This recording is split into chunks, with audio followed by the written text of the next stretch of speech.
আমি সত্যান্বেষী। সত্যকে স্বীকার করতে আমি বাধ্য, তা সে লৌকিক সত্যই হোক আর অলৌকিক সত্যিই হোক। আপনাদের সবাইকে স্বাগত জানাই আজকের আমাদের বিশেষ নিবেদন শরদিন্দু বন্দ্যোপাধ্যায়ের লেখা ব্যোমকেশ বক্সী সিরিজের ৭ম গল্প ব্যোমকেশ বক্সী ও শৈল রহস্য। ব্যোমকেশ বক্সী ও মানিক মেহতার ভূমিকায় আমি অত্রি, অজিত ও আপটের ভূমিকায় সুপ্রতিম, সত্যবতী ও হৈমবতীর ভূমিকায় স্মৃতি, হোমজির ভূমিকায় সৌভিক। এডিটিংয়ে ভয়েস অব অত্রির মেম্বার্স। শুরু হচ্ছে আজকের গল্প ব্যোমকেশ বক্সী ও শৈল রহস্য। সহ্যাদ্রি হোটেল, মহাবলেশ্বর, পুনা, ২রা জানুয়ারি।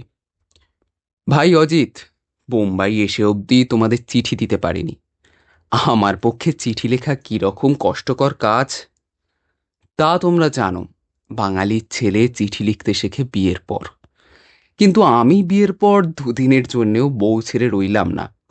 চিঠি লিখতে শিখব কোত্থেকে? তুমি সাহিত্যিক মানুষ, বিয়ে না করেও লম্বা চিঠি লিখতে পারো, কিন্তু তোমার কল্পনা শক্তি আমি কোথায় পাবো ভাই? কাঠখোট্টা মানুষ, স্রেফ সত্য নিয়ে কারবার করি। তবু আজ তোমাকে এই লম্বা চিঠি লিখতে বসেছি। কেন লিখতে বসেছি তা চিঠি শেষ পর্যন্ত পড়লেই বুঝতে পারবে। মহাবলেশ্বর নামক শৈলপুরীর সহ্যাদ্রি হোটেলে রাত্রি 10টার পর মোমবাতি জেলে এই চিঠি লিখছি। বাইরের শীতচর্চর অন্ধকার, আমি ঘরের দৌড় জানালা বন্ধ করে লিখছি। তবু শীত আর অন্ধকারকে ঠেকিয়ে রাখা যাচ্ছে না। মোমবাতির শিখাটি থেকে থেকে নড়ে উঠছে। দেয়ালের গায়ে নিঃশব্দ ছায়া পা টিপে টিপে আনাগোনা করছে। ভৌতিক পরিবেশ। আমি অতিপ্রাকৃতকে সারা জীবন দূরে সরিয়েই রাখতে চেয়েছি, কিন্তু অনেক দিন আগে একবার মুঙ্গেরে গিয়ে বরদাবাবু নামক একটি ভূতজ্ঞ ব্যক্তির সঙ্গে পরিচয় হয়েছিল, মনে আছে তো? আমি তাকে বলেছিলাম, ভূত প্রেত থাকে থাক, আমি তাদের হিসেবের বাইরে রাখতে চাই। এখানে এসে কিন্তু মুশকিলে পড়ে গেছি, ওদের আর হিসেবের বাইরে রাখা যাচ্ছে না। কিন্তু থাক, গল্প বলার আর্ট জানা নেই বলেই বোধ হয় পরের কথা আগে বলে ফেললাম। এবার গোড়া থেকে শুরু করি। যে কাজে বোম্বাই এসেছিলাম সে কাজটা শেষ করতে দিন 4 লাগলো। ভেবেছিলাম কাজ সেরেই ফিরব, কিন্তু ফেরা হলো না। কর্মসূত্রে একজন উচ্চ পুলিশ কর্মচারীর সঙ্গে ঘনিষ্ঠতা হয়েছে। মারাঠি ভদ্রলোক, নাম বিষ্ণু বিনায়ক আপটে। তিনি বললেন, পুনা শিবাজি মহারাজের পীঠস্থান, সেখানে দেখবার জিনিসের অভাব। সিংহগড়, শনিবার দুর্গ, ভবানী মন্দির।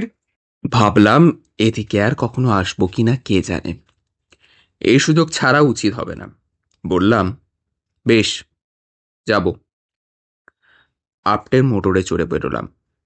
বোম্বাই থেকে পুনা যাবার পাকা মোটর রাস্তা আছে। সহ্যাদ্রির গিরি সংকটের ভেতর দিয়ে পাক খেয়ে খেয়ে গিয়েছি। এখানকার নৈসর্গিক দৃশ্য বর্ণনা করা আমার কর্ম নয়। এক পাশে উন্মুক্ত শিখর, অন্য পাশে অতল স্পর্শ খাদের কোলে সবুজ উপত্যকা। তুমি যদি দেখতে, একটা কাব্য লিখে ফেলতে পারতে। পুনায় আপটের বাড়িতে উঠলাম।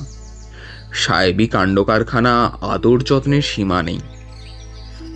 আমাকে আপটে যে এত খাতির করছেন তার পিছনে আপটের স্বাভাবিক সহ্যোদ্রয়তা আছেই, বোধহয় বোম্বাই প্রাদেশিক সরকারের ইশারাও আছে। সে যাক, পুনায় বোম্বাইয়ের চেয়ে বেশি ঠান্ডা, কারণ বোম্বাই শহর সমুদ্রের সমতলে আর পুনা সমুদ্র থেকে প্রায় 2000 ফুট উঁচুতে। পুনার ঠান্ডায় কিন্তু বেশ একটা চনমনে ভাব আছে, শরীর মনকে চাঙ্গা করে তোলে। পুনায় 3 দিন থেকে দর্শনীয় যা কিছু আছে সব দেখলাম। তারপর আপটে বললেন, না এসে মহাবালেশ্বর না দেখেই চলে যাবেন? আমি বললাম, মহাবলেশ্বর সে কাকে বলে? আপনি হেসে বললেন, একটা জায়গার নাম, বম্বে প্রদেশের সেরা হিল স্টেশন। আপনাদের যেমন দার্জিলিং, আমাদের তেমনি মহাবলেশ্বর। পুনা থেকে আরো 2000 ফুট উঁচু। গরমের সময় বম্বের সবাই মহাবলেশ্বর যায়। কিন্তু শীতকালে তো যায় না। এখন ঠান্ডা কেমন? একেবারে হোম ওয়েদার। চলুন চলুন, মজা পাবেন। অতএব মহাবলেশ্বর এসেছি এবং মজা টের পাচ্ছি বেশ। পুনা থেকে মহাবলেশ্বর 72 মাইল। মোটরে আসতে হয়। আমরা পুনা থেকে বেরোলাম দুপুরবেলা খাওয়া দাওয়ার পর। মহাবলেশ্বর পৌঁছালাম আন্দাজ 4টের সময়। পৌঁছে দেখি শহর শূন্য। 2-4 জন স্থায়ী বাসিন্দা ছাড়া সবাই পালিয়েছে। সত্যি হোম ওয়েদার। দিনের বেলায় হিহি কম্প, রাত্রেও হিহি কম্প। ভাগ্যিস আপনি আমার জন্য একটা মোটা ওভারকোট এনেছিলেন, নইলে শীত ভাঙত না। শহরের বর্ণনা দেব না, মনে করো দার্জিলিং এর ছোট ভাই। আপনি আমাকে নিয়ে সহ্যাদ্রি হোটেলে উঠলেন। হোটেলে একটিও অতিথি নেই, কেবল হোটেলের মালিক 2-3 জন চাকর নিয়ে বাস করছেন। হোটেলের মালিক যাতে পারসি, নাম সোরাব হোমজি। আপনার পুরনো বন্ধু, বয়স্ক লোক, মোটাসোটা, টকটকে রং। বিষয়বুদ্ধি নিশ্চয়ই আছে, না হলে হোটেল চালানো যায় না।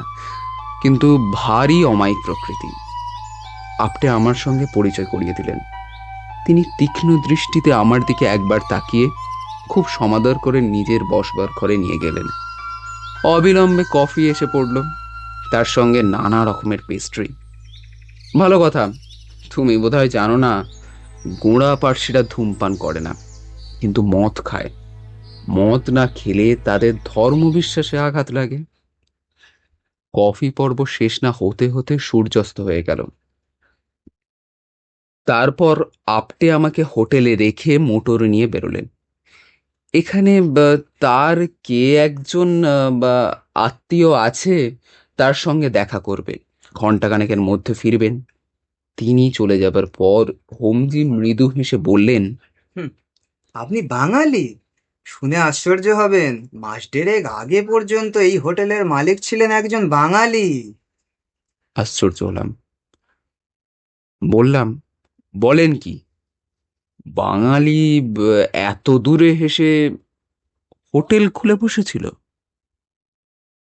হোমজি বললেন, হ্যাঁ, তবে একলা নয়, তার একজন গুজরাটি অংশীদারও ছিল। এই সময় একটা চাকর এসে অবদ্ধ ভাষায় তাকে কি বলল। তিনি আমাকে জিজ্ঞাসা করলেন, আপনি কি স্নান করবেন?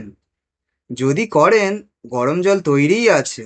বললাম, রক্ষে করুন, এই শীতে স্নান? একেবারে বোম্বাই গিয়ে স্নান করব। চাকর চলে গেল। তখন আমি হোমজিকে প্রশ্ন করলাম, আচ্ছা, আপনি তো বোম্বের লোক, তাহলে এই শীতে এখানে রয়েছেন কেন? এখানে তো কাজকর্ম বা এমন কিছু নেই। হোমজি বললেন, কাজকর্ম কাজকর্ম আছে বই কি। মার্চ মাস থেকে হোটেল খুলবে, অতিথিরা আসতে শুরু করবে। তার আগেই বাড়িটাকে একটু সাজিয়ে গুছিয়ে ফিটফাট করে তুলতে হবে। তাছাড়া বাড়ির পিছন দিকে গোলাপের বাগান করেছি। চলুন, চলুন না, দেখবেন এখনো দিনের আলো আছে। আমরা বাগান দেখে ফিরছি, এমন সময় খাদের নিচ থেকে একটা গভীর আওয়াজ উঠে এলো, খানিকটা মোষের ডাকের মতো। নিচে তখন ঘুটঘুট অন্ধকার, উপরে একটু আলো আছে। আমি জিজ্ঞাসা করলাম, ও কিসের আওয়াজ? হোমজি বললেন, ওই বাঘের ডাক। চলুন, ভিতরে যাওয়া যাক। ঘরে বিদ্যুৎ বাতি জ্বলছে। চাকর একটা গনগনে কয়লার আংটা মেঝের উপর রেখে গেছেন। আমরা আংটার কাছে চেয়ার টেনে বসলাম। ঠান্ডা আঙুলগুলোকে আগুনের দিকে ছড়িয়ে দিয়ে বললাম, এদিকে বড় বাঘটা আছে? হোমজি বললেন, আছে। তাছাড়া চিতা আছে, হায়না আছে, নেগড়ে আছে। যে বাঘটার ডাক আজ শুনলেন, সেটা মানুষের রক্তের স্বাদ পেয়েছে কিনা, তাই এ তল্লাট ছেড়ে যেতে পারছে না। মানুষ খেকো বাঘ? কত মানুষ খেয়েছে? আমি একটার কথাই জানি, ভারী লোমহর্ষক কাণ্ড। শুনবেন? এই সময় আপটে ফিরে এলেন। লোমহর্ষক কাণ্ড চাপা পড়ে গেল। আপটে বললেন, তার আত্মীয় ছাড়ছেন না। আজ রাত্রে তাকে সেখানেই ভোজন এবং শয়ন করতে হবে। কিছুক্ষণ গল্প সল্প করে তিনি উঠলেন।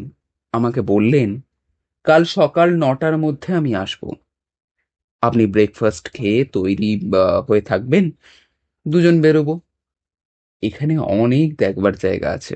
Bombay point, Arthur seat, Pratapgarh দুর্গ। তিনি চলে গেলেন। আমরা আরো খানিকক্ষণ বসে এটা সেটা গল্প করলাম। এখানে এখন শাকসবজি, দুধ, ডিম, মুরগি খুব সস্তা। আবার গরমের সময় দাম চড়বে। কথায় কথায় হোমজি বললেন, আপনার ভূতে ভয় নেই তো? তিনি বললেন, কারুর কারুর থাকে, একলা ঘরে ঘুমাতে পারে না। তাহলে আপনার শোবার ব্যবস্থা যদি দোতলায় করি, আপনার কোনো অসুবিধা হবে না তো? বললাম, বিন্দুমাত্র না। আপনি কোথায় শোন? আমি নিচেই শুই। তিনি বললেন, আমি নিচেই শুই। আমার বসবার ঘরের পাশেই হলো আমার শোবার ঘর। আপনাকে ওপরে দিচ্ছি তার কারণ, এখন সব ঘরের বিছানাপত্র তুলে গুদামে রাখা হয়েছে। অতিথি তো নেই, কেবল দোতলায় একটা ঘর সাজানো আছে। তাতে হোটেলের ভূতপূর্ব মালিক সস্ত্রীক থাকতেন। ঘরটা যেমন ছিল তেমনই আছে। বললাম, বেশ তো, সেই ঘরেই শোবো। হোমজি চাকরকে ডেকে হুকুম দিলেন। চাকর চলে গেল। তারপর 8টা বাজলে আমরা খেতে বসলাম। এরই মধ্যে মনে হলো যেন কত রাত হয়ে গেছে। চারদিক নিশুতি। বাড়িতে যদি ডাকাত পড়ে, মা বলতেও নেই, বাপ বলতেও নেই। গল্প শোনার এই উপযুক্ত সময়। বললাম, আপনার লোমহর্ষক কাণ্ড কই বললেন না তো? হোমজি বললেন, হ্যাঁ হ্যাঁ, ভারী রোমাঞ্চকর ব্যাপার। এই বাড়িতেই ঘটেছিল, আগেকার দুই মালিকের মধ্যে। বলি শুনুন। হোমজি বলতে আরম্ভ করলেন। খাওয়া এবং গল্প একসঙ্গে চলতে লাগলো। হোমজি বেশ রসিয়ে রসিয়ে গল্প বলতে পারেন, তাড়াহুড়ো নেই। তার মাতৃভাষা অবশ্য গুজরাটি, কিন্তু ইংরাজিতেই বরাবর কথাবার্তা চলছিল। গল্পটাও ইংরাজিতেই বললেন। আমি তোমার জন্যে বাংলায় সংক্ষিপ্ত অনুবাদ করে দিলাম। বছর ছয়েক আগে মানেক ভাই মেহতা নামে একজন গুজরাটি আর বিজয় বিশ্বাস নামে একজন বাঙালি মহাবলেশ্বরে এই শয্যাদি হোটেল খুলেছিল। দুজনে সমান অংশীদার মেহতার টাকা আর বিজয় বিশ্বাসের মেহনত। এই নিয়ে হোটেল আরম্ভ হয়। মানেক মেহতা অনেক কাজ কারবার, সে মহাবলেশ্বরে থাকতো না, তবে মাঝে মাঝে আসতো। বিজয় বিশ্বাসী হোটেলের সর্বসর্বা ছিলেন, কিন্তু আসলে হোটেলের দেখাশোনা করতেন বিজয় বিশ্বাসের স্ত্রী হৈমবতী। বিজয় বিশ্বাস কেবল ঘরে বসে সিগারেট টানতেন আর হিসাব নিকাশ করতেন। মানেক মেহতা লোকটা ছিল ভীষণ পাজি। অবশ্য তখন তার সম্বন্ধে কিছু জানতো না, তাকে ভালো করে কেউ চোখে দেখেনি। পরে সব জানা গেল। তার 3টে বউ ছিল, একটা গোয়ায়, একটা বম্বেতে, আর একটা আহমেদাবাদে। এই 3 জায়গায় বেশিরভাগ সময় সে থাকতো।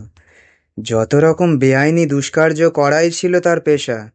বোম্বাই প্রদেশে মদ্যপান নিষিদ্ধ।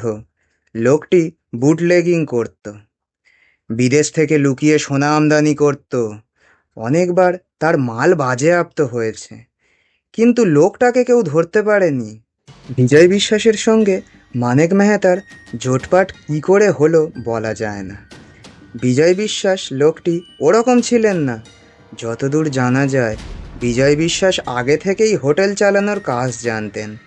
হয়তো পুনায় কিংবা বোম্বাইয়ে কিংবা আহমেদাবাদে ছোটোখাটো হোটেল চালাতেন। তারপর তিনি মানেক মেহতার নজরে পড়ে যান। মানেক মেহতা যে ধরনের ব্যবসা করে তাতে কখনো হাতে অঢেল পয়সা, কখনো ভাঁড়েমা ভবানী। সে বোধহয় মতলব করেছিল হোটেল কিনে কিছু টাকা আলাদা করে রাখবে, যাতে সংকটকালে হাতে একটা রেস্ত থাকে। বিজয় বিশ্বাস তার প্রকৃত চরিত্র জানতেন না, সরল মনেই তার অংশীদার হয়েছিলেন। বিজয় বিশ্বাস আর তার স্ত্রী ম্যানেজমেন্টে সহ্যাদ্রি হোটেল অল্পকালের মধ্যেই বেশ জাঁকিয়ে উঠল। মহাবলেশ্বরে হোটেলের মরশুম হচ্ছে প্রায় 2.5 মাস, টেনে টুনে 3 মাস। কিন্তু এই কয় মাসের মধ্যেই হোটেলের আয় হয় 40 থেকে 50 হাজার টাকা। খরচা বাদ দিয়ে 20-25 হাজার টাকা লাভ হয়ে থাকে। মানেক মেহতা মরশুমের শেষে এসে কখনো নিজের ভাগের টাকা নিয়ে যেত, কখনো বা টাকা ব্যাংকেই জমা থাকত। সোহরাব হোমজি প্রতি বছরই গরমের সময় মহাবলেশ্বর আসতেন এবং সহ্যাদ্রি হোটেলে উঠতেন। হোটেলটি তার খুব পছন্দ। মনে মনে ইচ্ছে ছিল এই রকম একটি হোটেল পেলে নিজে চালাবেন। তিনি পয়সাওয়ালা লোক, জীবিকার জন্য কাজ করবার দরকার নেই। কিন্তু ব্যবসা করার প্রবৃত্তি পার্সিদের মর্যাগত। গত বছর মে মাসে হোমজি যথারীতি এসেছেন। পুরনো খদ্দের হিসেবে হোটেলে তার খুব খাতির। স্বয়ং হৈমবতী তার সুখ স্বাচ্ছন্দ্যের তত্ত্বাবধান করতেন। হোমজি ও হৈমবতীর নিপুণ গৃহস্থালির জন্য তাকে খুব সম্মান করতেন। একদিন হৈমবতী বিমর্ষভাবে হোমজিকে বললেন, শেঠজি, আসছে বছর আপনি যখন আসবেন তখন আমাদের আর দেখতে পাবেন না। হোমজি আশ্চর্য হয়ে বললেন, সে কি, দেখতে পাবো না কেন? হৈমবতী বললেন, হোটেল বিক্রি করার কথা হচ্ছে। যিনি আমাদের পার্টনার তিনি হোটেল রাখবেন না, আমরাও চলে যাব। আমার স্বামীর এত ঠান্ডা সহ্য হচ্ছে না, আমরা দেশে ফিরে যাব। সেদিন সন্ধেবেলা হোমজি অফিস ঘরে গিয়ে বিজয় বিশ্বাসের সঙ্গে দেখা করলেন। বললেন, আপনারা নাকি হোটেল বিক্রি করছেন? বিজয় বিশ্বাসের বয়স আন্দাজ 45, স্ত্রীর চেয়ে বা অনেক বড়, একটু কাহিল গোছের চেহারা, আপাদমস্তক গরম জামা কাপড় পরে গলায় গলাবন্ধ জড়িয়ে বসে সিগারেট টানছিলেন। হোমজিকে খাতির করে বসালেন। বললেন, হ্যাঁ শেঠজি, আপনি কিনবেন? হোমজি বললেন, ভালো দর পেলে কিনতে পারি। আপনার পার্টনার কোথায়? বিশ্বাস বললেন, আমার পার্টনার এখন বিদেশে আছেন, তাই আমাকে মোক্তারনামা দিয়েছেন। এই দেখুন। তিনি দেরাজ থেকে পাওয়ার অফ অ্যাটর্নি বের করে দেখালেন। তারপর দর কষাকষি আরম্ভ হলো। বিজয় বিশ্বাস হাঁকালেন 1.5 লাখ। হোমজি বললেন 50,000। শেষ পর্যন্ত 84,000-এ দফা হলো। কিন্তু স্থাবর সম্পত্তি কেনা তো 2-4 দিনের কথা নয়। দলিল, দস্তাবেজ তদারক করা, উকিল, সমস্ত কিছুর সঙ্গে পরামর্শ করা, রেজিস্ট্রি অফিসে খোঁজ নেওয়া, এইসব করতে কয়েক মাস কেটে গেল। নভেম্বর মাসের মাঝামাঝি হোমজি আর বিজয় বিশ্বাস পুনরায় একত্রিত হলেন। রেজিস্ট্রারের সামনে হোমজি নগদ টাকা দিয়ে রেজিস্ট্রি করলেন। কথা হলো 1 ডিসেম্বর তিনি হোটেলের দখল নেবেন। তারপর হোমজি বোম্বাই গেলেন, বিজয় বিশ্বাস মহাবলেশ্বরে ফিরে গেলেন। হোটেলে এখন অতিথি নেই। নভেম্বর মাসের মাঝামাঝি হোমজি আর বিজয় বিশ্বাস পুনায় এলেন। রেজিস্ট্রারের সামনে হোমজি নগদ টাকা দিয়ে রেজিস্ট্রি করলেন। কথা হলো 1 ডিসেম্বর তিনি হোটেলের দখল নেবেন। তারপর হোমজি বোম্বাই গেলেন, বিজয় বিশ্বাস মহাবলেশ্বর ফিরে এলেন। হোটেলে তখন অতিথি নেই। একটা চাকরানি ছাড়া চাকর বাকরও বিদায় দিয়েছে। তাই এরপর যেসব ঘটনা ঘটছিল তা কেবল হৈমবতীর জবানবন্দি থেকেই জানা যায়।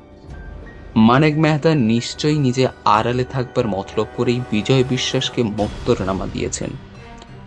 যেদিন কোবালা রেজিস্ট্রি হলো তার পরদিন রাত্রি 9টার সময় সে সহ্যাদ্রি হোটেলে এসে হাজির। পরে পুলিশের তদন্ত জানা গিয়েছিল মানিক মেহতার মহাবলেশ্বরের বাইরে 2 মাইল দূরে মোটর রেখে পায়ে হেঁটে মহাবলেশ্বর ঢুকেছিল। সে যখন পৌঁছলো তখন বিজয় বিশ্বাস আর হৈমবতী রাত্রের খাওয়া দাওয়া সেরে অফিস ঘরে বসে নিজেদের ভবিষ্যৎ সম্বন্ধে জল্পনা কল্পনা করছিলেন। চাকরানিটা শুতে গিয়েছিল তখন বেশ শীত পড়ে গেছে। মানিক মেহতার গায়ে মোটা ওভারকোট, মাথায় পশমের মানকি ক্যাপ, আর ব্যবহার বরাবরই খুব মিষ্টি। সে এসে বলল, हेमा बहन, मैं आज शाम को इधर ही रुकूंगा और खाना भी खाऊंगा। ज़्यादा कुछ नहीं, কিছু হলেই চলবে। হৈমবতী খাবারের ব্যবস্থা করতে রান্নাঘরে চলে গেলেন। চাকরানিকে আর জাগালেন না। মানিক মেহতা আর বিজয় বিশ্বাস কাজকর্মের কথা শুরু করলেন। অফিস ঘরে একটা মজবুত লোহার সিন্দুক ছিল। হোটেল বিক্রির টাকা এবং ব্যাংকের জমা টাকা সব এই সিন্দুকেই রাখা হয়েছিল। বিজয় বিশ্বাস জানতেন 2-1 দিনের মধ্যেই মেহতা টাকা নিতে আসবে। হৈমবতী রান্নাঘরে গিয়ে স্টোভ জেলে ভাজাভুজি করতে লাগলেন, কিন্তু তার কান পড়ে রইল ওই অফিস ঘরের দিকেই। রান্নাঘর অফিস ঘর থেকে বেশি দূরে নয়। তার ওপর নিস্তব্ধ রাত্রি। কিছুক্ষণ পরে তিনি শুনতে পেলেন ওরা দুজন যেন অফিস ঘর থেকে বেরিয়ে কথা বলতে বলতে হোটেলের পিছন দিকের জমিতে চলে গেলেন। হৈমবতী একটু আশ্চর্য লাগল, কারণ তার স্বামী শীতকাতুরে মানুষ। এত শীতে খোলা হাওয়ায় যাওয়া তার স্বভাব বিরুদ্ধ। কিন্তু হৈমবতীর মনে কোনো আশঙ্কাই ছিল না। তিনি রান্নাঘর থেকে বেরোলেন না। যেমন রান্না করছিলেন তেমনই তিনি রান্না করতে লাগলেন। তারপর হোটেলের পিছন দিক থেকে একটা চাপা চিৎকারের শব্দ শুনে তিনি একেবারে কাঠ হয়ে গেলেন। তার স্বামীর গলার চিৎকার। ক্ষণকাল স্তম্ভিত অবস্থায় থেকে তিনি ছুটে গেলেন হোটেলের পিছন দিকে। পিছনের জমিতে যাবার একটা দরজা আছে। হৈমবতী দরজার কাছে পৌঁছেছেন। এমন সময় মানিক মেহতা ওদিক থেকে ঝড়ের মতো এসে ঢুকল।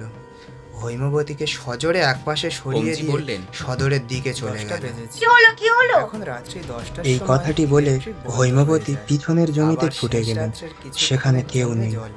হৈমবতী তখন স্বামীর খোঁজে অফিস ঘরের দিকে ছুটলেন। সেখানে দেখলেন লোহার সিন্দুকের কবাট খোলা রয়েছে। তার ভেতর থেকে নোটের বান্ডিল সব অন্তর্হিত হয়েছে, প্রায় 1.5 লাখ টাকার নোট। এতক্ষণে হৈমবতী প্রকৃত ব্যাপার বুঝতে পারলেন। মানিক মেহতা তার স্বামীকে ঠেলে খাদের মধ্যে ফেলে দিয়েছে আর সমস্ত টাকা নিয়ে পালিয়েছে। তিনি চিৎকার করে অজ্ঞান হয়ে পড়লেন। ভাই অজিত, আজ এইখানেই থামতে হলো। ঘরের মধ্যে অশরীরীর উৎপাত আরম্ভ হয়েছে। কাল বাকি চিঠি শেষ করব। 4 জানুয়ারি। কাল চিঠি শেষ করতে পারিনি। আজ রাত্রি 10টার পর মোমবাতি জ্বালিয়ে আবার আরম্ভ করেছি। হোমজি খেতে বসে গল্প বলছিলেন। গল্প শেষ হবার আগেই খাওয়া শেষ হলো। আমরা বসবার ঘরে উঠে গেলাম। টাকর কফি দিয়ে গেল। হোমজি আবার বলতে শুরু করলেন। আমি আজ আরো সংক্ষেপে তার পুনরাবৃত্তি করছি। হৈমবতীর যখন জ্ঞান হলো তখন 10টা বেজে গেছে। ইলেকট্রিক বাতি নিভে গিয়ে চারিদিক অন্ধকার। হৈমবতী চাকরানিকে জাগালেন, কিন্তু সে রাত্রে বাইরে থেকে কোনো সাহায্যই পাওয়া গেল না। পুলিশ এলো পরদিন সকালে। পুলিশের অনুসন্ধানে বোঝা গেল হৈমবতীর অনুমান ঠিক। হোটেলের পেছনে খাদের ধারে মানুষের ধস্তাধস্তির চিহ্ন রয়েছে। 2-4 দিন অনুসন্ধান চালাবার পর আরো অনেক খবর বেরোলো। মানিক মেহতা ডুব মেরেছে। সে পাকিস্তান থেকে 3 লক্ষ টাকার সোনা আমদানি করেছিল। কাস্টমসের কাছে ধরা পড়ে যায়। মানিক মেহতা ধরা না পড়লেও একেবারে নিঃস্ব হয়ে পড়েছিল। তাই অংশীদারকে খুন করে সে প্রায় 1.5 লক্ষ টাকা হাতিয়েছে। এদিকে খাদের তলা থেকে বিজয় বিশ্বাসের লাশ উদ্ধার করা দরকার।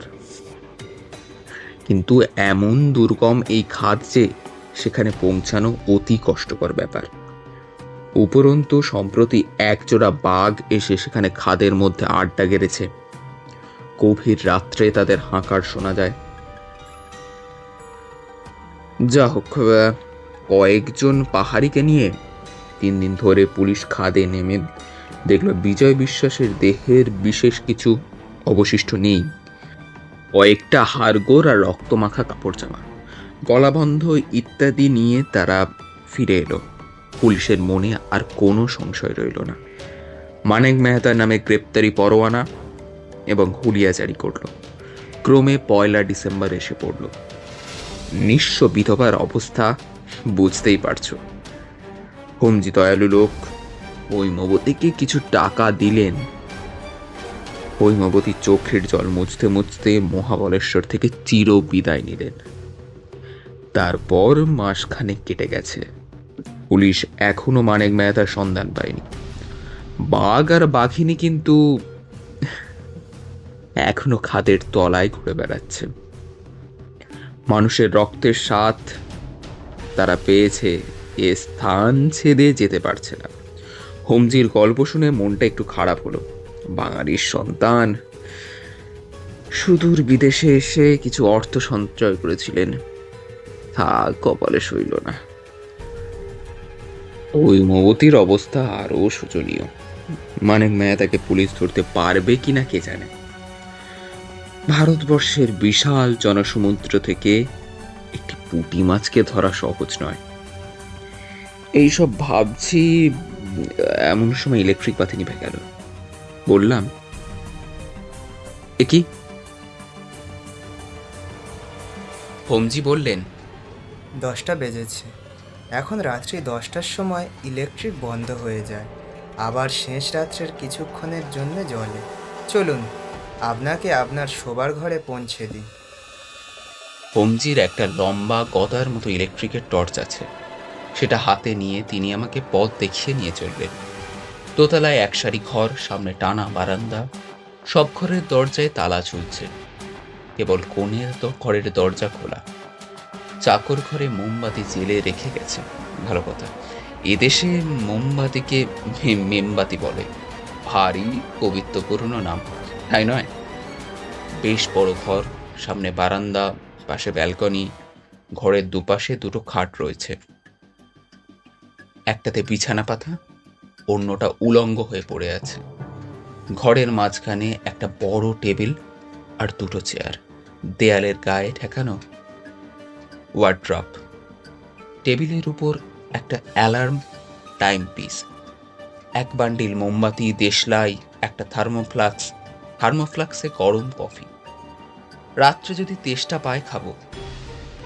হোমজি অতিথি সৎকারের ত্রুটি রাখেননি। হোমজি বললেন, এই ঘরে বিজয় বিশ্বাস তার স্ত্রীকে নিয়ে থাকতেন। হৈমবতী চলে যাবার পর ঘরটা যেমন ছিল তেমনই আছে। আপনার কোনো অসুবিধা হবে না তো? বললাম, অসুবিধে কিসের? খুব আরামে থাকবো। আপনি যান, এবার শুয়ে পড়ুন গিয়ে। এখানে বোধ হয় সকাল সকাল ঘুমিয়ে পড়াই রেওয়াজ। হোমজি হেসে বললেন, হুম, শীতকালে তাই বটে, কিন্তু সকাল 8টা-9টার আগে কেউ বিছানা ছাড়ে না। আপনি যদি আগে উঠতে চান, ঘড়িতে অ্যালার্ম দিয়ে রাখবেন। এই টর্চটা রাখুন, রাত্রে যদি দরকার হয়। ধন্যবাদ। হোমজি নেমে গেলেন। আমি দরজা বন্ধ করে দিলাম। মোমবাতির আলোয় ঘরটা আবছা দেখাচ্ছে। আমি টর্চ জ্বালিয়ে ঘরময় একবার ঘুরে বেড়ালাম। আমার সুটকেস চাকর ওয়ার্ড্রপের মধ্যে রেখে দিয়ে গেছে। ওয়ার্ড্রপ খুলে দেখলাম সেটা খালি। এসেন্স, কর্পূর, ন্যাপথলিন মেশা একটা গন্ধ নাকে এলো। হৈমবতী এই ওয়ার্ড্রপেই নিজের কাপড় চোপড় রাখতেন। ঘরের পেছন দিকে একটা সরু দরজা রয়েছে। খুলে দেখলাম গোসলখানা। আবার বন্ধ করে দিলাম। তারপর চেয়ারে এসে বসে সিগারেট ধরালাম।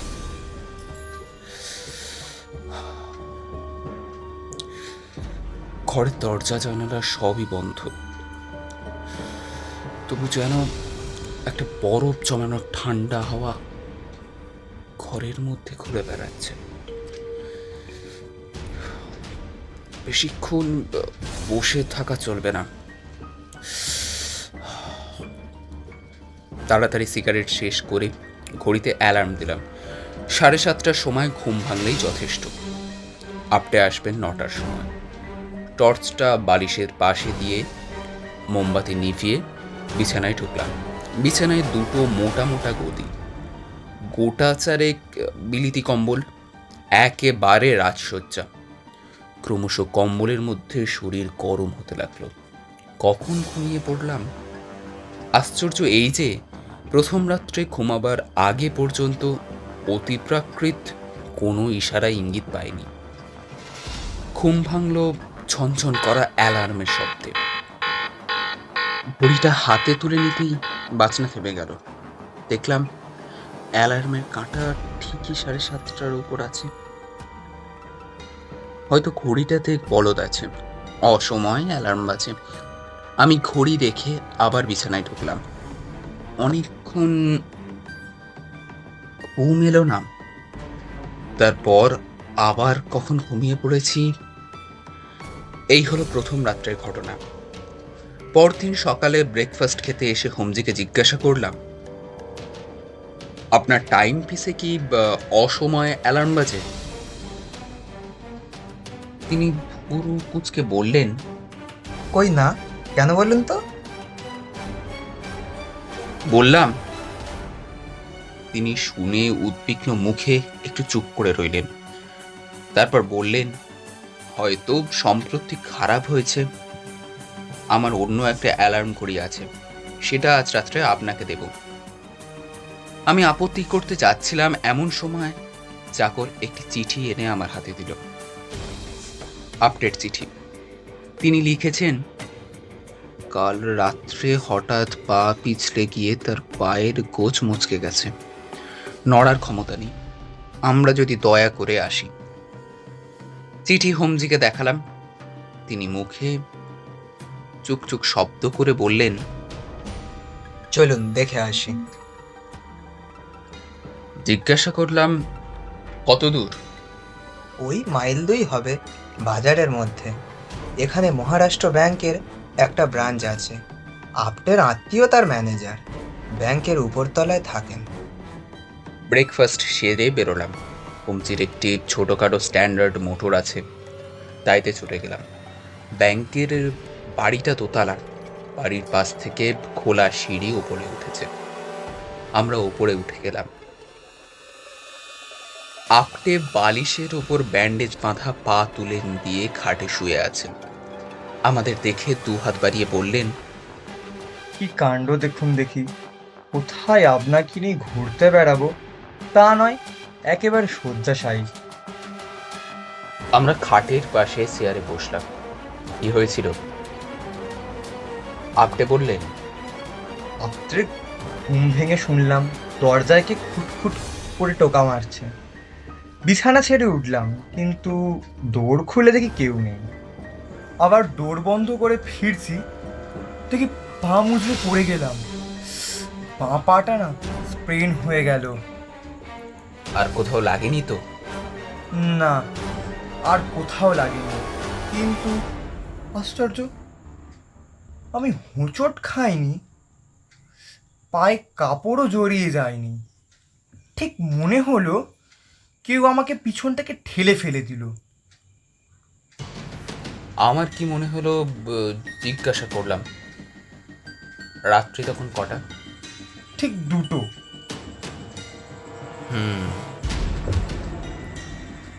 এ বিষয়ে আর কথা হলো না।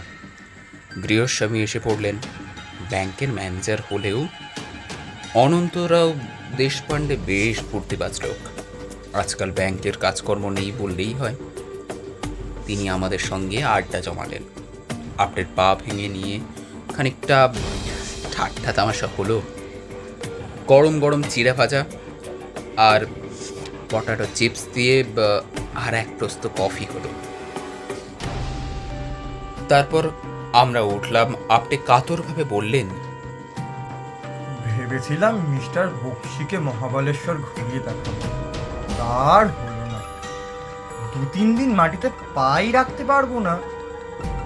ওমজি বললেন, তাতে কি হয়েছে, আমি ওকে মহাবলেশ্বর দেখিয়ে দেব। আমার তো কাল এমনিতেই ছুটি। কাল আবার আসবো বলে আমরা চলে এলাম। দুপুরবেলা লাঞ্চ খেয়ে হোমজির সঙ্গে বেরোলাম। কাছাকাছি কয়েকটা দর্শনীয় স্থান আছে, একটি হ্রদ আছে, তাতে মোটর লঞ্চ চড়ে বেড়ালাম। মহাবলেশ্বর মধু বিখ্যাত, কয়েকটা মধুর কারখানা দেখলাম। মৌমাছি মধু তৈরি করছে আর মানুষ তাই বিক্রি করে পয়সা রোজগার করছে। মৌমাছিদের খেতে দিতে হয় না, মজুরি দিতে হয় না। একটি ফুলের বাগান থাকলেই হলো। কিন্তু যাক, বাজে কথা লিখে চিঠি বড় করব না, এখনো আসল কথা সবই বাকি। হোমজির কাছ থেকে একটা চিঠির প্যাড জোগাড় করেছি, তা প্রায় ফুরিয়ে এলো। রাত্রে 10টা বাজবার 5 মিনিট আগে শুতে গেলাম। চাকর সব ঠিকঠাক করে রেখে গিয়েছে। দেখলাম পুরনো ঘড়ির বদলে একটা নতুন অ্যালার্ম ঘড়ি। আমি এতে আর দম দিলাম না। অ্যালার্মের চাবিটা এঁটে বন্ধ করে দিলাম। অ্যালার্মের দরকার নেই, যখন ঘুম ভাঙবে তখন উঠব। আলো নেবার আগেই শুয়ে পড়লাম। এতক্ষণ লক্ষ্য করিনি, শুয়ে শুয়ে দেখছি একটা চামচিকি ঘুরে বেড়াচ্ছে। দরজা জানালা সব বন্ধ, তাই পালাতে পারছে না। নিঃশব্দ পাখায় ঘরের এ কোণে থেকে ও কোণে উড়ে উড়ে যাচ্ছে, আবার ফিরে আসছে। দরজা খুলে তাকে তাড়ানো যায় কিনা ভাবছি, এমন সময় ইলেকট্রিক বাতি নিভে গেল। আর উপায় নেই, যন্ত্রটা সারা রাত্রি পালাবার রাস্তা খুঁজে বের করবে। হয়তো ক্লান্ত হয়ে ঘরের কোণে কোথাও থাকবে। অন্ধকারে শুয়ে শুয়ে ভাবছি, ঘুম আসছে না। কাল রাত্রি 2টোর সময় আমার ঘরে অকারণে অ্যালার্ম ঘড়ি বেজল, আর ঠিক সেই সময় 2 মাইল দূরে আপটের পা মুচকালো। দুটো ঘটনার মধ্যে নৈসর্গিক সম্পর্ক কিছুই নেই। সমাপতন ছাড়া আর কি হতে পারে? অথচ আপটের পা যদি না মুচকাতো, তিনি আজ এই ঘরে অন্য খাটে শুতেন। চামচিকেটা কি এখনো উড়ে বেড়াচ্ছে? আমার গায়ে এসে পড়বে না তো? পরে পড়ুক, তোর প্রাণীকে আমার ভয় নেই। সত্যবতী আরশোলা আর ইঁদুরকে ভয় করে খোকা, ভয় করে টিকটিকিকে। ঘুমিয়ে পড়েছিলাম, কানের কাছে পরপর শব্দে বেজে উঠলো কিছু একটা। কম্বলের মধ্যে লাফিয়ে উঠলাম। এ কি, নতুন ঘড়ির অ্যালার্ম বাজছে! এর আওয়াজ আরো উগ্র, কিন্তু অ্যালার্ম বাজার তো কোনো কথা নয়। আমি দম দিইনি, চাবি বন্ধ করে দিয়েছি। তবে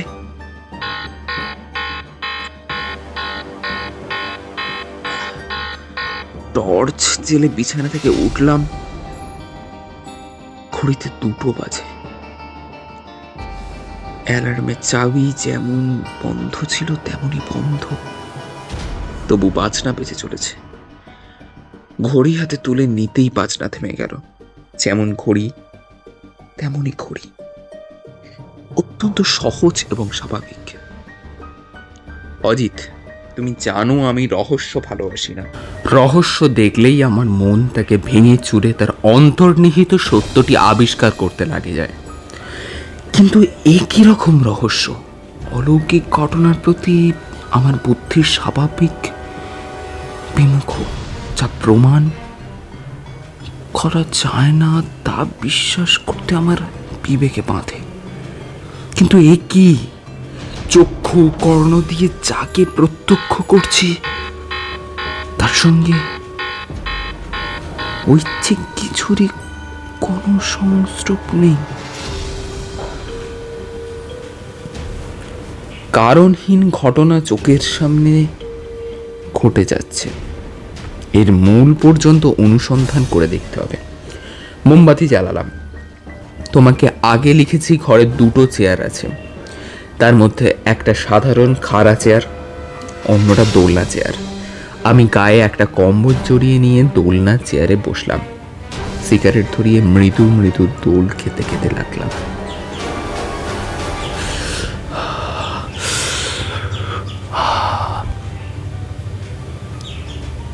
দৌড়ের দিকে মুখ করে বসেছি।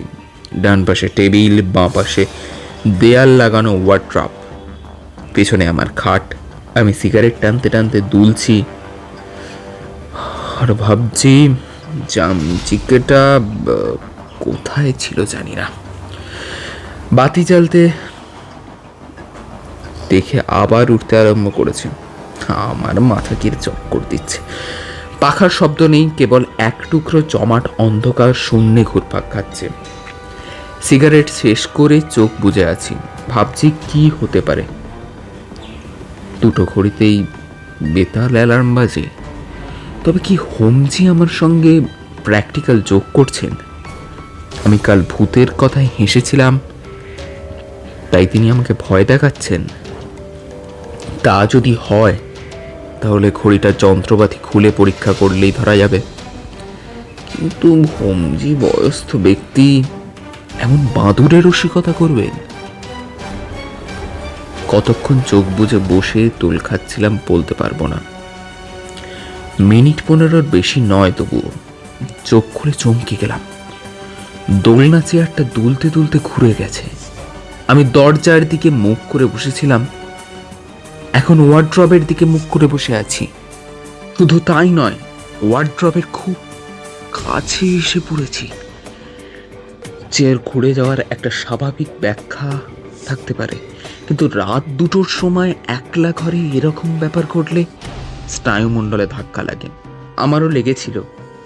তার উপর ঘড়িটা আবার পিছন দিক থেকে ঝনঝন শব্দে বেজে উঠল।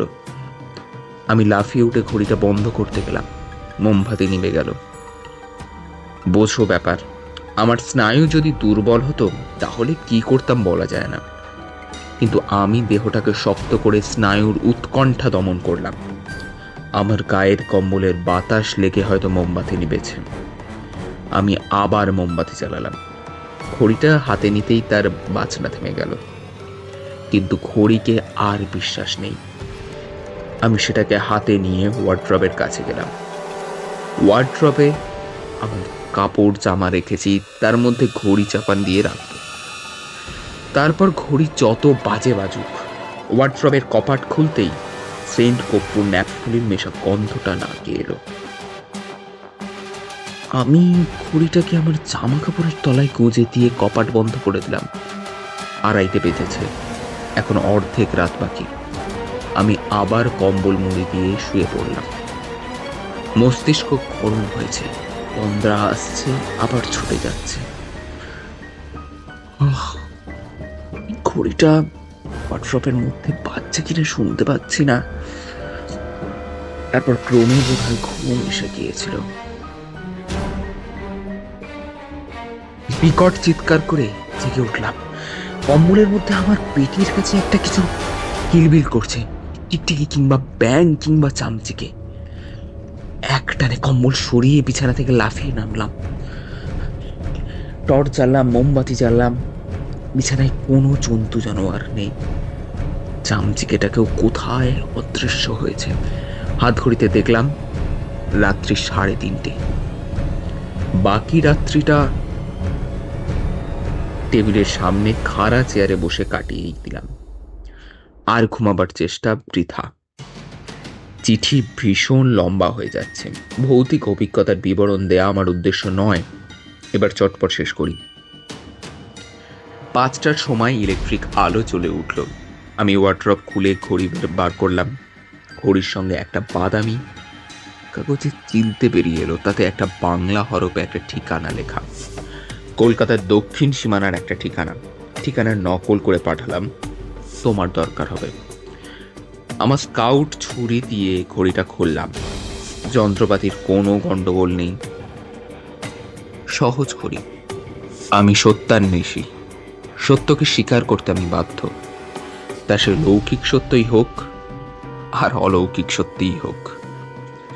কায়াহীনকে সম্বোধন করে বললাম, তুমি কি চাও? উত্তর এলো না, কেবল টেবিলটা নড়ে উঠল।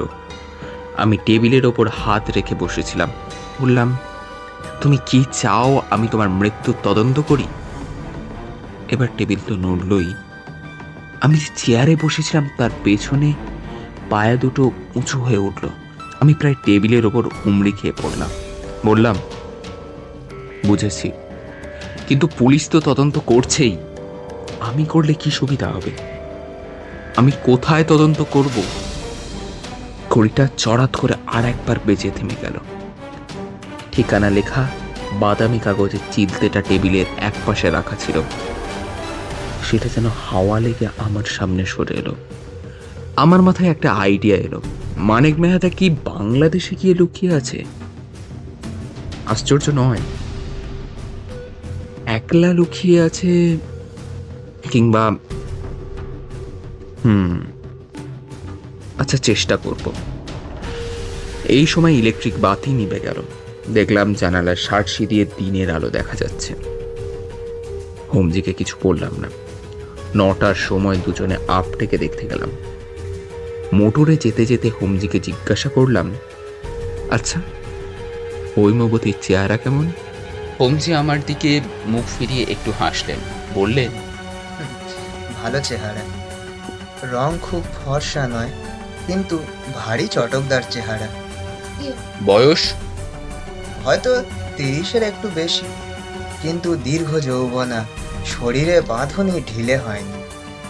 আপটের পা কালকের চেয়ে ভালো, কিন্তু এখনো হাঁটতে পারেন না। গৃহস্বামী অনন্তরাও দেশপাণ্ডের সঙ্গেও দেখা হলো। তাকে কয়েকটা প্রশ্ন করলাম। আপনি বিজয় বিশ্বাসকে চিনতেন? তা চিনতাম বই কি, সহ্যাদ্রি হোটেলের সব টাকা আমার ব্যাংকে ছিল। কত টাকা? সিজনের শেষে প্রায় 45,000 টাকা দাঁড়িয়েছিল। বিজয় বিশ্বাসের নিজের আলাদা কোনো অ্যাকাউন্ট ছিল? ছিল, আন্দাজ 2,000 টাকা, কিন্তু মৃত্যুর কয়েকদিন আগে তিনি প্রায় সব টাকা বার করে নিয়েছিলেন। সখানেক টাকা পড়ে আছে। তার স্ত্রী যাবার আগে সে টাকা বার করে নেননি? স্ত্রী, যতক্ষণ তিনি কোর্ট থেকে ওয়ারিশ সাব্যস্ত না হচ্ছেন ততক্ষণ তো তাকে টাকা দিতে পারি না। হৈমবতী এখন কোথায়, তার ঠিকানা জানেন? না। আর কেউ জানে না? হোমজি বললেন, বোধহয় না, যাবার সময় তিনি নিজেই জানতেন না কোথায় যাবেন তিনি। আমি আপনাকে জিজ্ঞাসা করলাম, আপনি নিশ্চয়ই এ মামলার খবর রাখেন? মানিক মেহতার কোনো সন্ধান পাওয়া গেছে? না, সন্ধান পাওয়া গেলে আমি জানতে পারতাম। মানিক মেহতার ফটোগ্রাফ আছে? একটা গ্রুপ ফটো ছিল। সহ্যাদ্রি হোটেলে যখন আরম্ভ হয় তখন মানিক মেহতা, বিজয় বিশ্বাস আর হৈমবতী একসঙ্গে একটা ছবি তুলেছিল, কিন্তু সেটা পাওয়া যায়নি। হোটেলে ফিরে এসে দুপুরবেলা খুব ঘুমালাম। রাত্রে তোমাকে চিঠি লিখতে বসেছিলাম, কিন্তু বারবার বাধা পেয়ে শেষ করতে পারিনি। আত্মা আমার এই চিঠি লিখতে সন্তুষ্ট নয় বোধহয়, অথচ সে কি চায় বোঝাতে পারছে না। যাই হোক, আজ চিঠি শেষ করব। এতখানি ভনিতার কারণ বোধহয় বুঝতে পেরেছ। তোমাকে একটা কাজ করতে হবে। কলকাতার দক্ষিণ প্রান্তের যে ঠিকানা দিলাম তুমি সেখানে যাবে। যদি সেখানে হৈমবতী বিশ্বাসের দেখা না পাও তাহলে কিছু করবার নেই, কিন্তু যদি পাও তাহলে তাকে কয়েকটা প্রশ্ন করবে। মানিক মেহতার সঙ্গে তাদের যে গ্রুপ ফটো তোলা হয়েছিল সেটা কোথায়? মানিক মেহতার সঙ্গে হৈমবতীর বেশি ঘনিষ্ঠতা হয়েছিল কিনা জানবার চেষ্টা করবে। কবে কোথায় বিশ্বাসদের সঙ্গে মেহতার পরিচয় হয়েছিল? হৈমবতীর আর্থিক অবস্থা এমন কেন? বাড়িতে কে কে আছে? সব খবর নেবে। যে প্রশ্নই তোমার মনে আসুক জিজ্ঞাসা করবে, তারপর সব কথা পুঙ্খানুপুঙ্খভাবে আমাকে লিখে জানাবে। কোনো কথা তুচ্ছ বলে বাদ দেবে না। যদি সন্দেহজনক কিছু চোখে পড়ে টেলিগ্রাম করে আমাকে জানাবে। তোমার চিঠির অপেক্ষায় থাকবো। এখানে এই দারুণ শীতে বেশি দিন থাকার ইচ্ছে নেই, কিন্তু এ ব্যাপারে নিষ্পত্তি না হওয়া পর্যন্ত যেতেও পারছি না। আশা করি খোকা ও সত্যবতী ভালো আছে এবং তুমি ইনফ্লুয়েঞ্জা ঝেড়ে ফেলে আবার চালু হয়ে উঠেছ। ভালোবাসা নিয়ে, তোমার ব্যোমকেশ। কলিকাতা, 8ই জানুয়ারি। ভাই ব্যোমকেশ, তোমার চিঠি আজ সকালে পেয়েছি এবং রাত্রে বসে জবাব লিখছি। ভাই নাস্তিক, তুমি শেষে ভূতের খপ্পরে পড়ে গেলে। সত্যবতী জানতে চাইছে, ভূত বটে তো, পেদনি নয়। ওদিকের পেদনিরা নাকি ভারী জাহাবাজ হয়। যাক, বাজে কথা লিখে পুঁথি বাড়াবো না। আর নির্দেশ অনুযায়ী আজ বেলা 3টে নাগাদ বাসা থেকে বেরোচ্ছি। বিকাশ দত্ত এলো। আমি কোথায় যাচ্ছি শুনে সে বলল, আরে সর্বনাশ, সে যে ধ্যাদ্দারা গোবিন্দপুর, পথ চিনে যেতে পারবেন? বললাম, তুমি চলো না। বিকাশ রাজি হলো। হ্যাঁ, তাকে সব বললাম না, মোটামুটি একটা আন্দাজ দিলাম। দুজনে চললাম সত্যি ধ্যাদ্দারে গোবিন্দপুর। ট্রামে বাসে কলকাতার দক্ষিণ সীমানা ছাড়িয়ে যেখানে গিয়ে পৌঁছলুম, সেখানে কেবল একটি লম্বা রাস্তা চলে গিয়েছে। রাস্তায় 200-300 গজ অন্তর একটা বাড়ি। শেষ পর্যন্ত বেলা আন্দাজ 4:30-র সময় নির্দিষ্ট ঠিকানায় উপস্থিত হলাম। রাস্তা থেকে খানিক পিছিয়ে ছোট একতলা বাড়ি, চারদিকে খোলা মাঠ। বিকাশকে বললাম, তুমি রাস্তার ধারে গাছতলায় বসে বিড়ি খাও, আমি এখনই ফিরতে পারি, আবার ঘন্টাখানেক দেরি হতে পারে। বাড়ির সদর দরজা বন্ধ। আমি গিয়ে কড়া নাড়লাম। একটা চাকর এসে দরজা খুলে দাঁড়ালো, বলল, কাকে সান? বললাম, শ্রীমতী হৈমবতী বিশ্বাসের সঙ্গে দেখা করতে চাই। আপনার নাম? অজিত বন্দ্যোপাধ্যায়। কি দরকার? সেটা শ্রীমতী বিশ্বাসকেই বলবো। তুমি তাকে বলো, মহাবলেশ্বর থেকে চিঠি পেয়ে এসেছি। আগে একটু দাঁড়ান, বলে চাকরটা দরজা বন্ধ করে দিল। 10 মিনিট দাঁড়িয়েই আছি, সারা শব্দ নেই। তারপর দরজা খুলল। চাকরটা বলল, আসুন আসুন, বাড়িতে আসুন। বাড়িতে ঢুকতেই ঘর। আসবাবপত্র বেশি কিছু নেই, 2টো চেয়ার, একটা টেবিল। চাকর বলল, আগে বসুন বসুন অজিতবাবু। গিন্নি ঠাকুরন চান করছেন, এক্ষুনি আসবেন।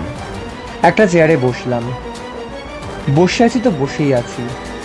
চাকরটা এদিক ওদিক ঘুরঘুর করছে, বোধহয় আমাকে বিশ্বাস করতে পারছে না। আজকাল কলকাতায় যা ব্যাপার দাঁড়িয়েছে, অচেনা লোককে বাড়িতে ঢুকতে দিতে ভয় হয়। চোর, ডাকাত, গুন্ডা যা কিছু হতে পারে। বসে বসে ভাবলাম, গিন্নি ঠাকুরের স্নান যতক্ষণ শেষ না হচ্ছে ততক্ষণ চাকরটাকে নিয়ে একটু নাড়াচাড়া করি। বললাম, তুমি কতদিন এখানে কাজ করছো? চাকরটা অন্দরের দোরের সামনে দাঁড়িয়ে বলল, এই তো মাসখানেক, এই 1 মাস এখনো হয়নি বাবু। দেখলাম লোকটির কথায় একটু পূর্ববঙ্গের টান আছে। তা তোমার দেশ কোথায়? ফরিদপুর জেলায়। বলে সে চৌখারের ওপর একটু উবু হয়ে বসল। আধবয়সী লোক, মাথায় কদম ছাড় চুল, গায়ে একটা ছেঁড়া ময়লা রঙের সোয়েটার। তা কতদিন কলকাতায় আছো তুমি? তা বছর খানেক ধরলে নেই, 3 বছর হতে চলল প্রায়। এখানে মানে এই বাড়িতে কজন মানুষ থাকে? এমনি ঠাকুরন একলাই থাকছেন। স্ত্রীলোক একলা থাকেন, পুরুষ কেউ নেই? আগে না, আমি বুড়ো মানুষ, দেখাশোনা করি। এখানে কারুর যাওয়া আসা আছে?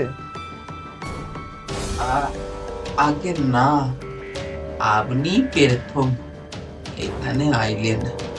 এই সময় হৈমবতীকে দোরের কাছে দেখা গেল। চাকরটা উঠে দাঁড়ালো, আমিও দাঁড়ালাম। ইতিমধ্যে ঘরের মধ্যে দিনের আলো কমে গিয়েছিল। তিনি চাকরকে বললেন, মহেশ, আলো জেলে নিয়ে এসো। চাকর চলে গেল। অল্প আলোতেও মহিলাটিকে দেখার অসুবিধা ছিল না। দীঘল চেহারা, সুশ্রী মুখ। পার্সিদের চোখে খুব ফর্সা না লাগলেও আমার চোখে বেশ ফর্সা। মুখে একটি চিত্তাকর্ষক সৌকুমার্য আছে। যৌবনে চৌকাঠ পার হতে গিয়ে থমকে দাঁড়িয়ে পড়েছেন। পরনে সাদা থান, গায়ে একটিও অলংকার নেই। কবিত্ব করছি না, কিন্তু তার সদ্যস্নাত চেহারাটি দেখে বৃষ্টি ভেজা সন্ধ্যার রজনীগন্ধার কথা মনে পড়ে যায়। আমি হাত জোর করে নমস্কার করলাম। তিনি প্রতি নমস্কার করে বললেন, আপনি মহাবলেশ্বর থেকে আসছেন?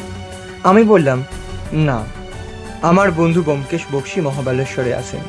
তার চিঠি পেয়ে আপনার সঙ্গে দেখা করতে এসেছি। তবে কি মানিক মেহেতা ধরা পড়েছে? তার কণ্ঠস্বরে আগ্রহ ফুটে উঠল। বললাম, না, এখনো ধরা পড়েনি। হৈমবতী আস্তে আস্তে চেয়ারে বসলেন, নিরাশ স্বরে বললেন, বসুন। আমার কাছে এসেছেন কেন? আমি বসলাম। বললাম, আমার বন্ধু ব্যোমকেশ বক্সী। তিনি বললেন, ব্যোমকেশ বক্সীকে? পুলিশের লোক? না, ব্যোমকেশ বক্সীর নাম শুনিনি। এই বলে তোমার পরিচয় দিলাম। তার মুখ নিরুৎসুক হয়ে রইল। দেখা যাচ্ছে তুমি নিজেকে যতটা বিখ্যাত মনে করো ততটাও বিখ্যাত নও। সব শুনে হৈমবতী বললেন, আমি জানতাম না, সারা জীবন বিদেশ কেটেছে। বলা বাহুল্য, বাড়িতে বৈদ্যুতিক সংযোগ নেই। লণ্ঠনের আলোয় হৈমবতীর মুখ আরো স্পষ্টভাবে দেখলাম। ব্যথিত আশাহত মুখ ক্লান্তি ভরে থমথম করছে। দু এক গাছি ভিজে চুল কপালে গালে জুড়ে রয়েছে। আমার মন লজ্জিত হয়ে উঠল। এই শোক নিষিক্তা মহিলাকে বেশি কষ্ট দেওয়া উচিত নয়। তাড়াতাড়ি প্রশ্নগুলো শেষ করে চলে যাওয়াই কর্তব্য। বললাম, আমাকে মাফ করবেন। মানিক মেহতাকে ধরবার উদ্দেশ্যেই ব্যোমকেশ আপনাকে কয়েকটি প্রশ্ন করে পাঠিয়েছে। তা মানিক মেহতার সঙ্গে আপনার পরিচয় প্রথম কবে হয়? হৈমবতী বললেন, 6 বছর আগে। আমাদের তখন আহমেদাবাদে ছোট্ট একটি হোটেল ছিল। কি কক্ষণে যে তার সঙ্গে দেখা হয়েছিল। তা মানিক মেহতার সঙ্গে আপনার বেশ ঘনিষ্ঠ পরিচয় হয়েছিল? আমার সঙ্গে তার সর্বসাকুল্যে 5-6 বারের বেশি দেখা হয়নি। বছরের মধ্যে একবার কি দুবার আসতো। চুপি চুপি আসতো। নিজের ভাগের টাকা নিয়ে চুপি চুপি চলে যেত। তা তার এই চুপি চুপি আসে যাওয়া দেখে তার চরিত্র সম্বন্ধে আপনার কোনো সন্দেহ হয়নি? আমরা ভাবতাম তার স্বভাবই ওই রকম, নিজেকে জাহির করতে চায় না। তা তার কোনো ফটোগ্রাফ আছে কি? একটা গ্রুপ ফটো ছিল, সহ্যাদ্রি হোটেলের অফিসে টাঙানো থাকতো। সে রাত্রে আমি মূর্ছা ভেঙে দেখলাম দেয়ালে ছবিটা নেই। সে রাত্রে হোটেলের লোহার সিন্ধুকে কত টাকা ছিল? ঠিক জানি না, আন্দাজ 1.5 লাখ। অতঃপর আর কি প্রশ্ন করব ভেবে পেলাম না। আমি উঠি উঠি করছি। হৈমবতী আমাকে প্রশ্ন করলেন, আমি এখানে আছি আপনার বন্ধু জানলেন কি করে? আমি তো কাউকে জানাইনি। উত্তর দিতে গিয়ে থেমে গেলাম। মহিলাটির বর্তমান মানসিক অবস্থায় ভূত প্রেতের অবতারণা না করাই ভালো। বললাম, তা জানি না, ব্যোমকেশ কিছু লেখেনি। তা আপনি এখানে উপস্থিত আছেন তো?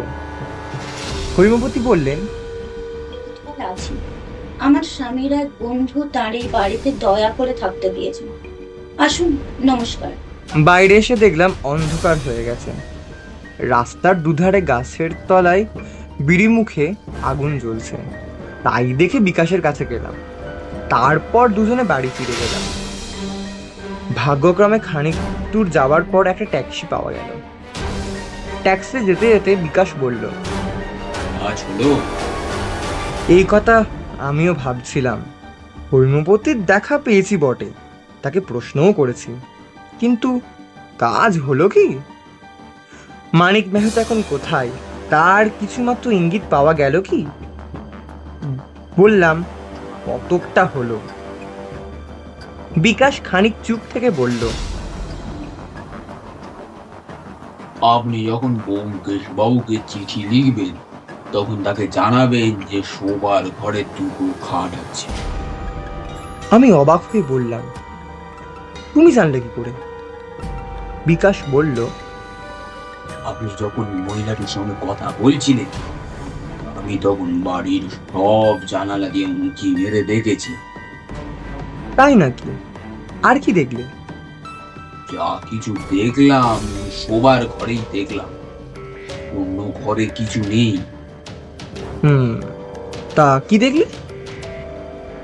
একটা মাঝারি কোচের লোহার সিন্দুক আছে। আমি যখন কাঁচের ভেতর দিয়ে উঁকি মারলাম তখন চাকরটা সিন্দুকের হাতল ধরে ঘোরাবার চেষ্টা করছিল। ঠাকুরটা ঠিক দেখেছো? আগে হ্যাঁ,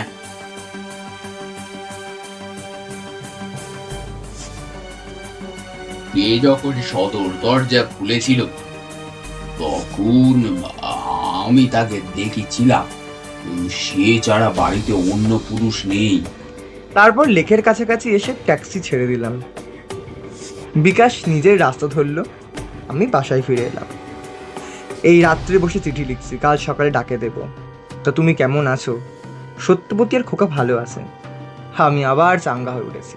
ইতি, তোমার অজিত। আমি অজিত বন্দ্যোপাধ্যায় এই কাহিনীর শেষাংশ লিখিতেছি।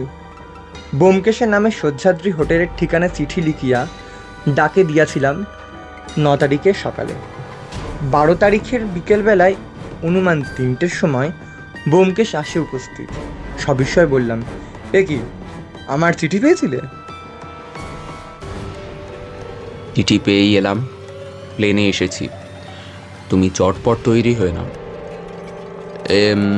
এক্ষুনি বেরোতে হবে। বলিয়া ব্যোমকেশ ভিতর দিকে চলিয়া গেল। আধ ঘন্টার মধ্যে বাড়ি হইতে বাহির হইলাম।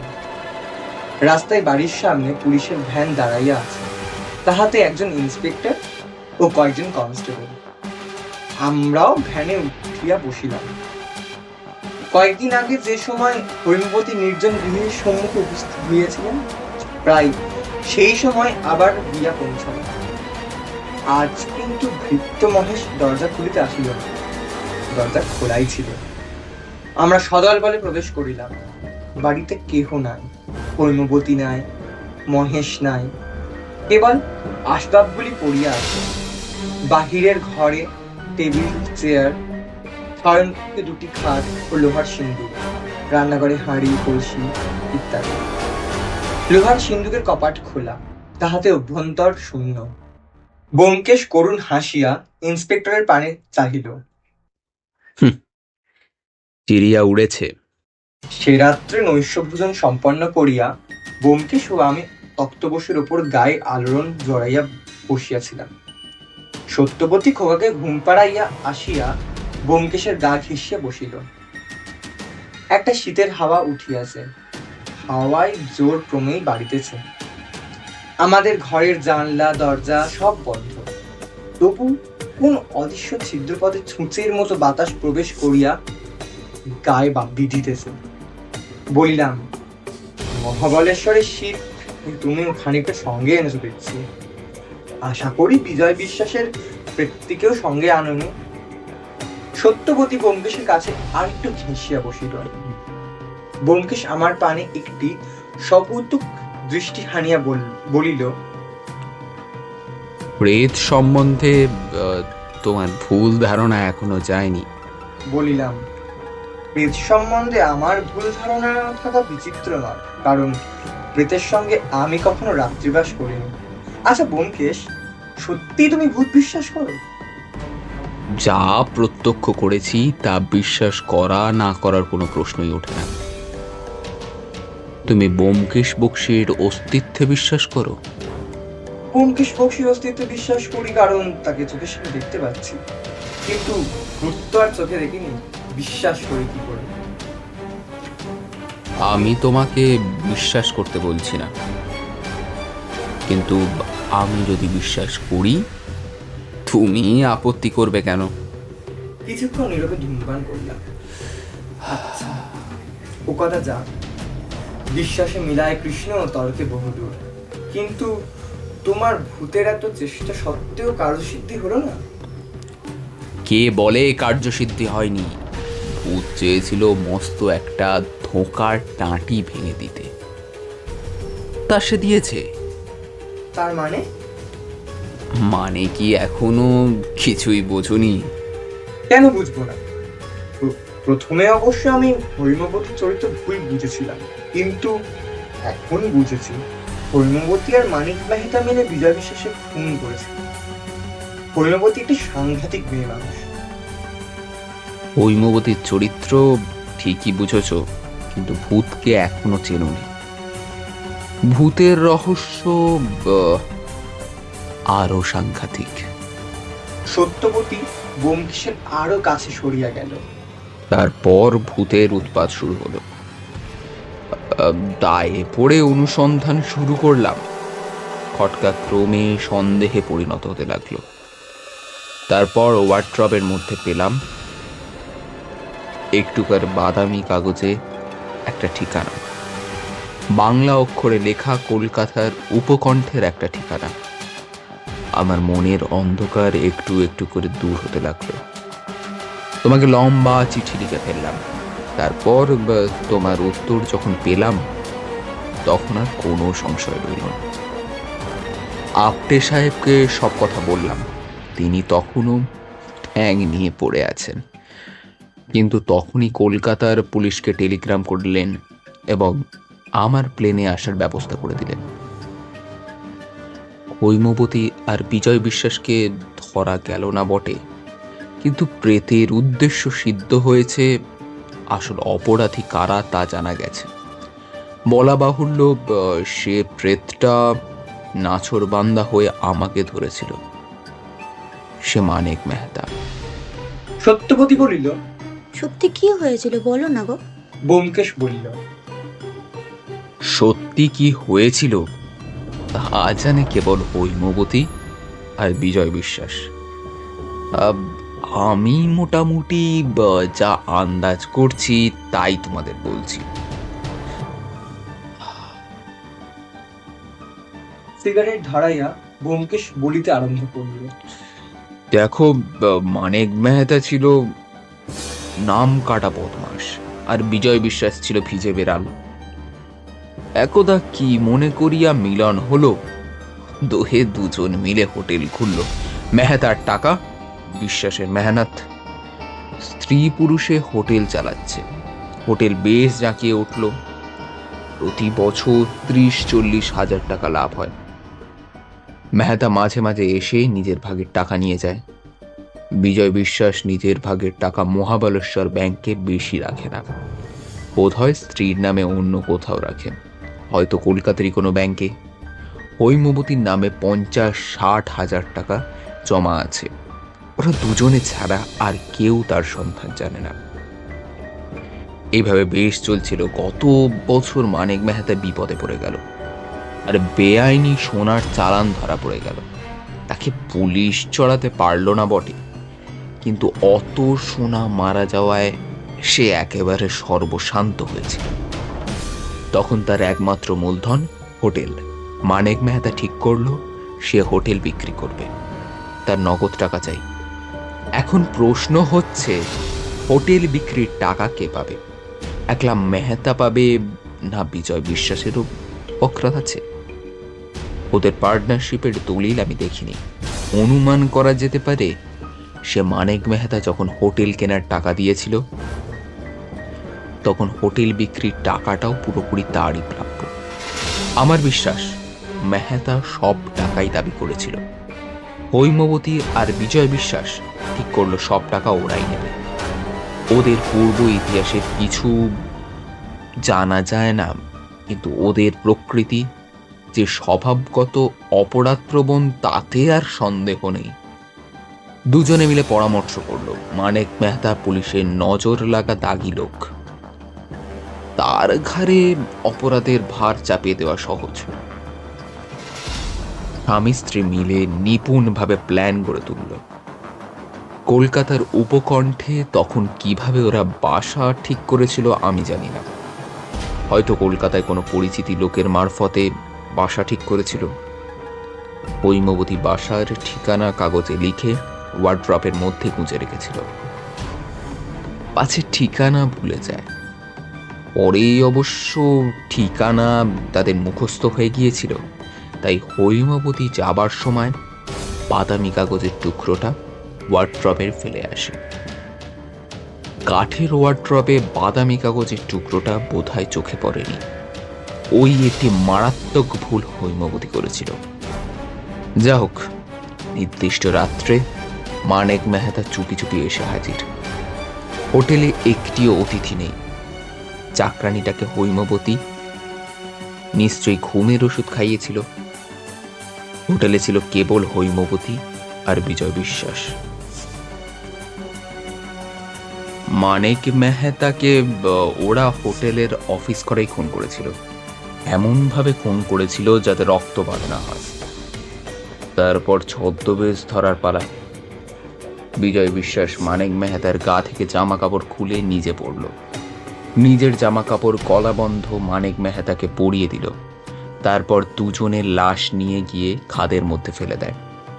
কিছুদিন থেকে এক ব্যাঘ্র দম্পতি এসে খাদে বাস করছে, সুতরাং লাশের যে কিছুই থাকবে না তা বিশ্বাস দম্পতি জানত।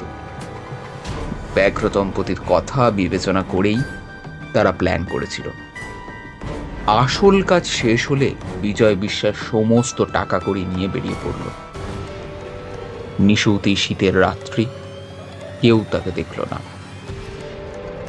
মানিক মেহতা শহরের বাইরে রাস্তার ধারে মোটর রেখে এসেছিল। সেই মোটরে চড়ে বিজয় বিশ্বাস উদাও হয়ে গেল। হৈমবতী খাঁটি আঁকলে রইল। বুকের পাঠা আছে এই মেয়ে মানুষটির। তারপর যা যা ঘটেছিল সবই প্রকাশ্য ব্যাপার। একমাত্র সাক্ষী হৈমবতী। সে যা বলল পুলিশ তাই বিশ্বাস করলো। বিশ্বাস না করার কোনো কারণ ছিল না। মানিক মেহতার চরিত্র পুলিশ জানত। কয়েকদিন পরে শয্যাদ্রি হোটেলে হোমজির হাতে তুলে দিয়ে শোক সমাপ্ত হওয়া বিধবা হৈমবতী মহাবলেশ্বরের দিকে চলে গেল। ইতিমধ্যে বিজয় বিশ্বাস কলকাতায় বাসায় এসে আড্ডা করেছিল। হৈমবতীও এসে জুটল, কিন্তু তারা ভারী হুঁশিয়ার, একেবারে নিশ্চিন্ত হয়নি, সাবধানে ছিল। তাই মহাবলেশ্বরের চিঠি পেয়ে অজিত যখন দেখা করতে গেল তখন হৈমবতী চমকে উঠল বটে, কিন্তু ঘাবড়ালো না। হৈমবতীর তখন বোধহয় বিধবার সাজ ছিল না। সে বিধবা সাজতে গেল, চাকর অজিতকে বাইরের ঘরে বসালো। অজিত যদি এত সরল না হতো তাহলে ওর খটকা লাগতো। শীতের সন্ধ্যাবেলা মেয়েরা গা ধুতে পারে, চুল ভিজিয়ে স্নান করে না। যাই হোক, হৈমবতী যখন এলো তখন তার সদ্য স্নাত চেহারা দেখে অজিত মুগ্ধ হয়ে গেল। সে হৈমবতীকে আমার নাম বলল। হৈমবতীর ব্যাপার বুঝতে তিলার্থ দেরি হলো না। অজিত আমার নামটাকে যতখানি অখ্যাত মনে করে ততখানি অখ্যাত নয় আমার নাম। অজিতের কল্যাণেই নামটা সকলের জানা হয়ে গেছে। কিন্তু সে যাক, বিকাশ ওদিকে জানলা দিয়ে শোবার ঘরে দুটো খাট আর লোহার সিন্দুক দেখে নিয়েছিল। অজিতের চিঠিতে ওটাই ছিল সবচেয়ে জরুরি কথা। চিঠি পড়ে কিছুই আর জানতে বাকি রইল না, কিন্তু ওদের ধরা গেল না। সে রাত্রে অজিত পিছনে ফিরবার সঙ্গে সঙ্গেই বোধ হয় হৈমবতী লোহার সিন্দুক থেকে টাকা কড়ি নিয়ে অদৃশ্য হয়েছিল। এখন তারা কোথায় কোন ছদ্মবেশে ঘুরে বেড়াচ্ছে কে বলতে পারে। হয়তো তারা কোনো দিনই ধরা পড়বে না, হয়তো ধরা পড়বে, না পড়ার সম্ভাবনাই বেশি। ৩৫ কোটি নরনারীর বাসভূমি এই ভারতবর্ষে। কিছুক্ষণ তিনজনে চুপ করিয়া বসিয়া রহিলাম। বাইরে যে হাওয়া উঠিয়াছিল তাহা থামিয়া গিয়াছে। ঘড়িতে 10টা বাজে।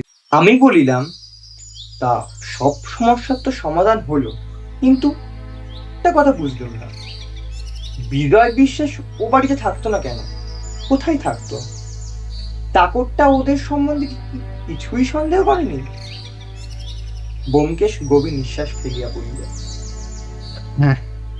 এ ভগবান, তাও বোঝেনি চাকরটাই বিজয় বিশ্বাস।